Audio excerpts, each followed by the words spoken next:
शशांक शुक्ला जी। राधे राधे महाराज। राधे राधे महाराज जी। महाराज जी, हमारा मन गलत कार्यों को तुरंत अपना लेता है, जबकि सही कार्य को अपनाने में समय लगता है। कभी कभी तो ये ईश्वर के अस्तित्व पर भी सवाल खड़ा कर देता है। महाराज जी, ऐसे में भगवत प्राप्ति कैसे? हाँ, कठिन है, इसीलिए कठिन है। मन की गति प्रकृति की तरफ है। मना खष्टानि इंद्रियाणि प्रकृति स्थानि कर्षति। जीव भगवान का अंश है और मन और 5 ज्ञानेंद्रियां ये प्रकृति की तरफ आकर्षित हैं, चूंकि ये प्रकृति से ही है।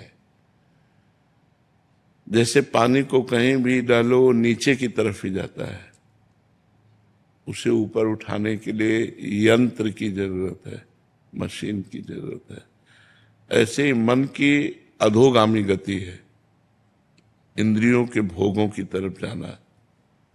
अगर इसे परमात्मा की तरफ चलाना तो मंत्र की जरूरत है। अगर हम गुरु के द्वारा मंत्र लेकर खूब नाम और मंत्र जप करें तो मन भगवान में लगने लगे। जो भी अच्छी चीजें है महाराज जी, बिल्कुल उसमें मन नहीं लगता, और हाँ, इसका बुराई हो तुरंत आ जाती है। हाँ, ये मलिन मन का स्वभाव है, ये मलिन मन का स्वभाव है।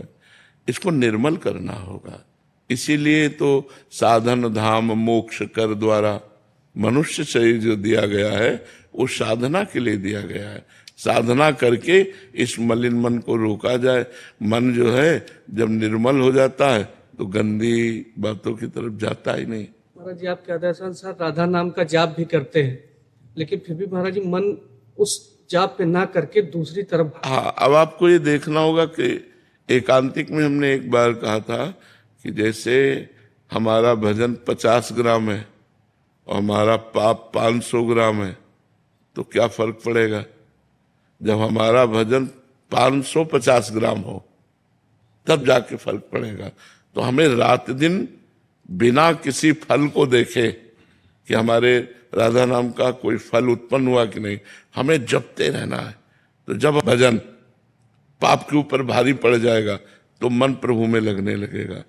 अगर प्रभु में ना लगता तो हम लोगों का जीवन बेकार हो जाता ना। संतों से इसी बात को तो परमार्थ की बात को सुना जाता है कि उनका अनुभव पर्सनल क्या है। शास्त्रों में जो लिखा है वो तो है, लेकिन उनका क्या प्रैक्टिकल क्या है उनका। तो प्रैक्टिकल हमने भी अपने मन को देखा है, क्योंकि 13 वर्ष की अवस्था से बाबा जी है, और इसको भगवान के नाम के बल से रुकते देखा है, इसको भगवान में लगते देखा है, इसको भगवान के लिए रोते देखा है, भगवान के लिए हर कष्ट सहने के लिए ये तैयार हो गया।